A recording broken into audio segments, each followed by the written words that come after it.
Assalamualaikum warahmatullahi wabarakatuh. Seperti biasa sebelum dilanjut ceritanya, bantu tekan tombol like dan berkomentar juga tuan dan anak. Terima kasih sesudah Oke guys. Bab 1041 memilih lawan. Ini adalah adegan paling mengejutkan dalam pertempuran laut sejauh ini.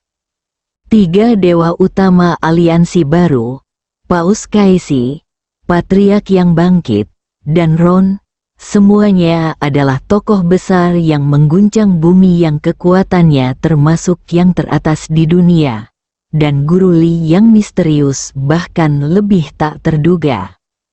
Keempat pria paling berkuasa sebenarnya terlempar keluar dari aula pada saat yang sama. Dan siluet hitam itu menjadi semakin tegak dan megah. Bagaimana dia bisa berjalan mundur seperti itu? Liu Siwan tertegun dan melihat sekelilingnya tanpa sadar. Semakin dia memikirkannya, semakin dia ingin melihat wujud asli dari saudara Feng yang disebutkan Chu Chen ini. Chu Chen menatap punggung Jiang Kufeng dan telah menyiapkan BGM untuk saudara Feng dalam benaknya. Cari bilian, gantung bilian, rayu Bart, supaya bikin onar, rayu Bart supaya meracuniku, rayu aku supaya memotong. Versi seni bela diri tingkat tinggi dari tarian luar angkasa tiba-tiba muncul di laut dalam. Keinginan lama saudara Feng akhirnya terwujud. Chu Chen menatap pantat saudara Feng yang bergoyang saat dia berjalan mundur dan tahu bahwa dia sedang dalam suasana hati yang sangat gembira. Pria ini sungguh sangat seksi. Akan tetapi, ia memilih untuk menciptakan citra orang yang dingin dan superior di hadapan orang lain. Kenapa kekuatannya tiba-tiba menjadi begitu kuat? Song Yan tidak memperhatikan detailnya, tetapi kagum dengan kekuatan Jiang Kufeng yang tiba-tiba. Chu Chen melirik istana nomor 1 di depannya. Dia menduga bahwa ada sejumlah kekuatan atau formasi sisa di istana nomor 1 yang bukan milik Jiang Kufeng secara pribadi. Tetapi setelah Jiang Kufeng memasuki istana, dia menggunakan kekuatan ini untuk meledakkan keempat orang kuat itu secara bersamaan. Ayo pergi. Saudara Feng telah bekerja keras untuk menciptakan aura makhluk yang kuat dan agung. Jika keempat orang kuat lainnya menyerangnya sendirian, dia akan mendapat masalah. Chu Chen melompat menjauh. Pada saat ini, Jiang Kufeng sudah berdiri di pintu masuk istana, dengan tangan di belakang punggungnya, berdiri dengan gagah. Dia juga waspada terhadap pengepungan dan serangan mendadak musuh. Jiang Kufeng sudah membuat rencana. Jika pihak lain bergegas datang, dia akan segera menutup pintu. Orang yang datang adalah Chu Chen. Tiga sosok mendarat di samping Jiang Kufeng. Jiang Kufeng pada awalnya tidak mengenali Chu Chen. Saat dia sedang waspada, dia mendengar suara Chu Chen, saudara Feng, lama tidak bertemu. Itu sebenarnya dia. Jiang Kufeng segera merasa lega, dan pada saat yang sama, sedikit kesombongan muncul di sudut mulutnya. Kepalanya, yang awalnya diangkat pada sudut 45 derajat, naik menjadi 65 derajat. Alasannya sederhana, dengan adanya Chu Chen, Jiang Kufeng tiba-tiba merasa percaya diri. Selama kamu tidak menghadapi orang yang juga mewarisi api 7 gunung, kamu dapat memilih salah satu dari 3 lainnya. Begitu Liu Siwan tiba di sisi Jiang Kufeng, dia dengan penasaran melirik profil Jiang Kufeng. Dia tidak bisa melihat dengan jelas, jadi Liu Siwan menggerakkan tubuhnya sedikit. Dia tidak ingin terlalu kentara. Jadi dia mengubah sudut pandang dan ingin melihat Jiang Kufeng. Jiang Kufeng sedikit memutar tubuhnya dan tetap menghindari tatapan Liu Siwan. Liu Siwan bergerak dari kiri ke kanan, tetapi Jiang Kufeng masih menghindari tatapan tajamnya. Mulut Jiang Kufeng berkedut sedikit, orang ini sangat menyebalkan. Chu Chen terbatuk, dan Liu Siwan menyerah karena kecewa. Orang banyak yang menonton dari kejauhan sama sekali tidak terkejut ketika Dewa Perang Bunga Persik berjalan mendekati pria misterius itu. Musuh dari musuhku adalah temanku. Aliansi baru telah bergabung dengan Tuan Muda Li yang misterius. Jadi Dewa Perang Bunga Persik pasti akan bergabung dengan pria misterius ini. Dan tentu saja, inilah faktanya. Saya punya firasat bahwa aliansi baru hari ini akan gagal. Jika bukan karena Tuan Li yang misterius bergabung dengan kita, aliansi baru ini bahkan tidak akan sebanding dengan Dewa Perang Bunga Persik. Jangan remehkan aliansi baru ini, jangan lupakan paku kuat di tangan Paus Kaisi. Mungkin Master Kebangkitan dan Ron juga punya kartu truf di tangan mereka yang belum pernah digunakan dalam pertempuran sebenarnya. Di satu sisi ada Tuan Li yang misterius, Paus Kaisi, Ron, dan Guru Kebangkitan. Di sisi lain ada pria misterius, Dewa Perang Bunga Persik, Peri Bunga Persik, dan 2000 Liu Siwan. Pertarungannya 4 lawan 4. Tuan Li yang misterius dan pria misterius itu pasti akan bertarung lagi. Aku ingin tahu bagaimana yang lainnya akan bertanding. Jiang Kufeng, apakah aku mempunyai dendam padamu? Serahkan Qishan padaku. Chu Chen menatap Li Ziqian. Burung kecil bodoh itu telah menungguku untuk melampiaskan amarahnya. Dewi kecil itu berteriak tidak puas. Cip, Dewi kecil itu berulang kali dan dengan kuat menolak panggilan Chu Chen yang memanggilnya burung kecil bodoh. Namun setiap penolakan tidak mempan. Saat Chu Chen menatap Li Ziqian juga menatap Chu Chen, dan langsung mendengus dingin. Sosoknya melesat secepat kilat. Dia tidak mau membuang-buang waktu. Menurut Li Ziqian, selama dia tidak memasuki istana, tidak ada seorang pun di seberang yang bisa melakukan apapun padanya. Apa arti Dewa Perang Bunga Persik? Li Ziqian mengayunkan kipas lipat di tangannya. Cahaya dingin yang dipancarkan terasa menyesakkan. Chu Chen masih belum bersenjata, dan dia belum melepaskan kekuatan sebenarnya dari telapak tangan naga pengembara abadi. Pada saat kedua belah pihak bertarung, Jiang Kufeng bergerak. Pilih lawan, seperti sambaran petir yang gelap. Sasarannya terkunci pada pemimpin kebangkitan.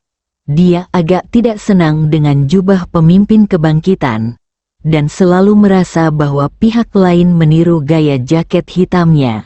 Ini merupakan provokasi baginya, dan Jiang Kufeng benar-benar tidak bisa mentolerirnya.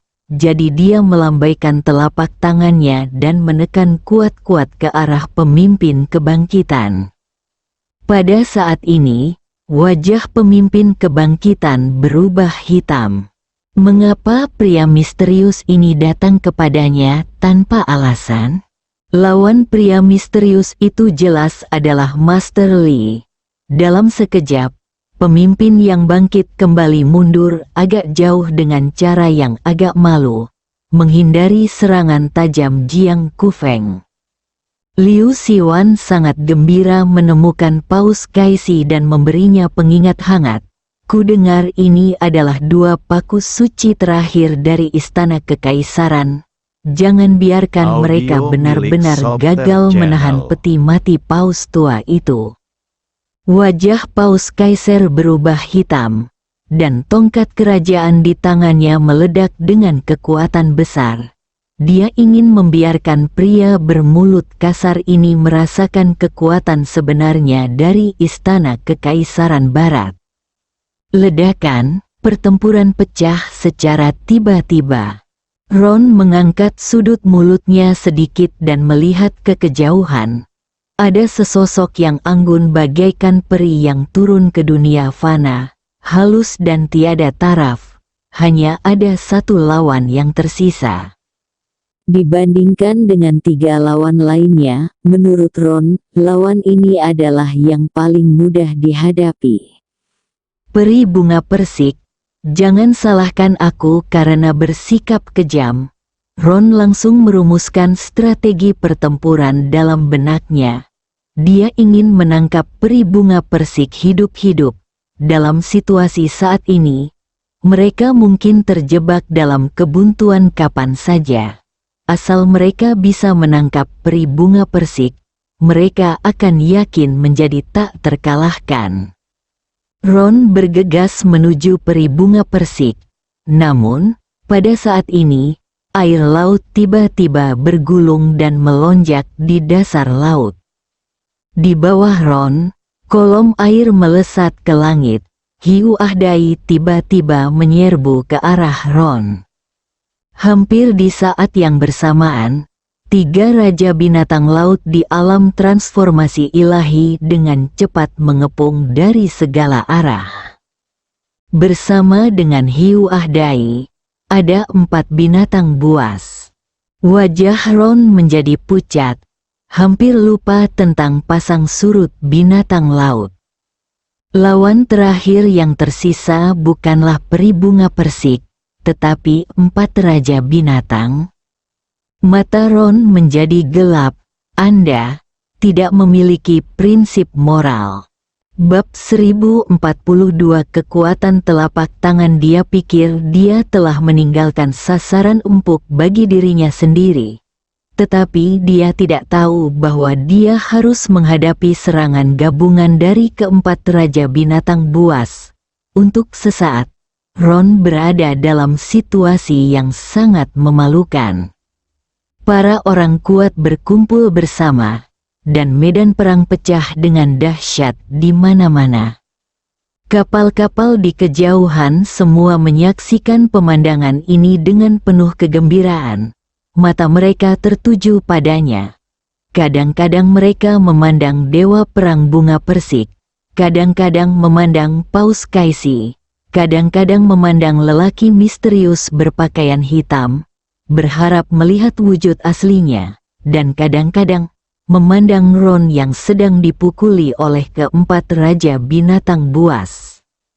Begitu membebani hingga aku tidak dapat menerima semuanya. Setiap pertandingan adalah pertarungan puncak. Dilihat dari situasi keseluruhan, tampaknya aliansi baru sedang ditekan oleh dewa perang bunga persik. Kupikir dewa perang bunga persik hanya 1 orang, tapi aku tidak menyangka dia ternyata punya banyak pembantu. Setelah pertempuran ini selesai, aku khawatir dewa perang bunga persik akan menjadi anggota 2000. Ledakana ombak bergulung-gulung, naik, dan berguncang hebat. Liu Siwan dengan tegas menekan Paus Kaisi, dan dengan tebasan pedangnya, dia hampir mencekik Paus Kaisi. Tahukah kamu, jurus pamungkas Liu Siwan adalah pedangnya. Dia adalah seorang pembudidaya pedang. Paus Kaiser menggenggam erat paku suci kekaisaran di tangannya dan tidak pernah sempat menggunakannya. Selama seluruh proses, Liu Siwan terus mengingatkannya tentang peti mati Paus tua. Di sisi lain, pemimpin kebangkitan diam-diam mengerang. Dia telah mencoba segala cara yang mungkin, tetapi masih ditekan oleh pria misterius di depannya. Yang paling menyedihkan adalah Ron. Sebagai pemimpin tertinggi Biro Vulkan, Ron selalu bersikap angkuh dan berkuasa. Ia tidak pernah menyangka suatu hari dirinya akan dikepung oleh 4 raja binatang mutan lautan. Setelah pertarungan yang begitu intens, Ron memiliki beberapa bekas luka di tubuhnya. Harapan satu-satunya adalah Guru Li. Selama Tuan Li mengalahkan Dewa Perang Bunga Persik, mereka masih punya harapan untuk membalikkan keadaan. Adapun Liu Xiwan dan yang lainnya, mereka juga menunggu akhir pertempuran ini. Selama Chu Chen dapat mengalahkan Li Ziqian, mereka juga akan mampu mengalahkan lawan mereka. Wah, Chu Chen menghunus telapak naga abadi yang kuat dan agung. Ketika hal itu terjadi, gelombang muncul di lautan ke segala arah. Li Ziqian juga menyadari bahwa dirinya sedang dirugikan, tetapi dia tidak terlihat panik sama sekali. Dia tiba-tiba mengayunkan kipas lipat di tangannya, yang terbang ke arah Chu Chen seperti kilat. Dia benar-benar membuang senjatanya. Pupil mata Chu Chen sedikit menyusut, sosoknya melintas, dan dia tidak menyentuh kipas lipat itu secara langsung.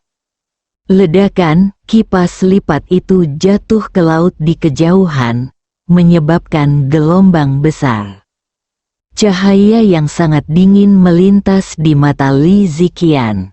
7 pintu, 7 garis keturunan warisan. Setiap garis keturunan memiliki kipas lipat 7 warna. Warisan yang diterima Li Ziqian adalah kipas lipat 7 warna, dengan merah sebagai warna pertama. Hembusan angin bertiup, dan kipas lipat merah itu diam-diam terlepas dari pergelangan tangan Li Ziqian. Rusuk merah pada kipas lipat memberikan orang perasaan yang sangat luar biasa. Sosok Li Ziqian berdiri di udara, dan tiba-tiba dia merentangkan tangannya, dan kipas lipat merah juga terbuka di depannya dengan sekejap. Pada saat ini, terasa seolah-olah air laut ditarik oleh kipas lipat merah, berputar lebih kencang lagi. Wah, pada saat ini, Master Kultus Kebangkitan diserang oleh Kung Fu Jiang Kufeng yang mirip dengan monyet mencuri persik. Dia mundur sambil menyeringai kesakitan. Namun tiba-tiba dia mendengar suara Jiang Kufeng di telinganya, kecil. Membunuh seseorang juga berarti menghancurkan jantungnya. Pemimpin yang bangkit kembali itu sangat marah. Api kemarahan membumbung dari matanya. Dia bergegas menuju Jiang Kufeng tanpa ragu-ragu. Chu Chen dan Feng Ge adalah rekan lama, jadi dia tentu tidak akan mengira kalau Feng Ge benar-benar mengomentari besarnya pemimpin yang dibangkitkan. Saudara Feng mengingatkannya agar berhati-hati dengan kipas lipat merah. Laut sedang terbalik, suara Li Ziqian terdengar, dan dengan kipas lipat merah sebagai pusatnya, ombak bergulung-gulung, dan tiba-tiba membentuk tsunami, menerjang ke arah Chu Chen. Dalam sekejap, Chu Chen mengeluarkan 2 manik-manik anti-air. Sebuah pemandangan aneh muncul, gelombang yang menerjang ke arah Chu Chen terhalang oleh suatu kekuatan dan berhenti tiba-tiba. Chu Chen tidak berhenti. Chu Chen mengeluarkan senjata ajaib berbentuk piramida kuno. Ini adalah senjata ajaib kuno yang diperoleh Liu Ruyan dari Mesir. Pada saat itu, Liu Ruyan tidak tahu cara menggunakan senjata ajaib kuno ini, jadi dia memberikannya kepada Chu Chen. Chu Chen tidak pernah memiliki kesempatan untuk menggunakannya. Kali ini, di bawah pengingat Jiang Kufeng, Chu Chen memutuskan untuk menggunakan senjata ajaib kuno ini untuk menguji realitas kipas lipat merah terlebih dahulu. Di bawah sinar matahari, senjata ajaib kuno berbentuk piramida bersinar dengan cahaya keemasan yang menyilaukan dan melesat menuju kipas lipat merah. Suara ledakan yang keras itu bergema di seluruh wilayah laut, dan banyak orang merasakan sakit yang hebat di gendang telinga mereka pada saat itu. Senjata ajaib kuno berbentuk piramida meledak, tetapi kipas lipat merah masih utuh. Chu Chen akhirnya mengerti apa yang dimaksud Jiang Kufeng. Kipas lipat merah ini bukan barang biasa, jauh lebih kuat dari senjata sihir kuno biasa. Suara mendesing, tepat saat senjata sihir kuno berbentuk piramida meledak, sosok Chu Chen bergerak lagi. Kali ini, Chu Chen tidak bersenjata, mata Jiang Kufeng membelalak hati. Kebangkitan pemimpin, ia menemukan bahwa ia bukan saja tidak dapat mengalahkan lawannya, tetapi ia bahkan tidak dapat mengimbangi pemikiran lawannya. Pada saat ini, mengapa pria misterius itu tiba-tiba mengatakan hati kepadanya? Kerumunan di kejauhan juga berteriak kaget. Semua orang membuka mata lebar-lebar. Bahkan senjata sihir kuno berbentuk piramida hancur di bawah hantaman kipas lipat merah. Mungkinkah tangan dewa perang bunga persik lebih kuat daripada senjata ajaib kuno berbentuk piramida itu? Mata Chu Chen tenang, dan jauh di dalam matanya yang tampaknya tidak terganggu, ada keinginan kuat untuk bertarung. Telapak naga abadi, pada saat ini, telapak tangan keluar dan seekor naga muncul. Panggilan, telapak tangan Chu Chen bagaikan seekor naga sungguhan yang muncul dari laut, dan suara tawa bangga seekor naga bergema di udara. Bayangan naga masih terus mengitari sosok Chu Chen. Seekor naga sungguhan yang terlihat dengan mata telanjang keluar dari telapak tangan Chu Chen dan menyerbu menuju kipas lipat merah. Pada saat ini, ekspresi Li Ziqian tiba-tiba berubah. Kekuatan telapak tangan, inilah perwujudan kekuatan magis tertinggi dari telapak tangan naga pengembara abadi. Kekuatan yang berkeliaran di dalam tubuh dilepaskan dari telapak tangan, membentuk keadaan naga suci yang menerkam keluar. Hati Li Ziqian tiba-tiba menjadi sangat tertekan. Meskipun kipas lipat merah adalah salah satu dari 7 kipas lipat 7 warna di Gunung 7 Kipas, dengan kekuatannya saat ini, ia hanya dapat mengerahkan kurang dari 10% kekuatan kipas lipat merah ini. Namun lawan di depannya tiba-tiba memperlihatkan kekuatan telapak tangannya. Ini berarti bahwa pembunuh Taohua menjadi ahli seni bela diri kuno pertama yang memasuki alam kekuatan magis di dunia 2000 tahun kemudian. Bersambung.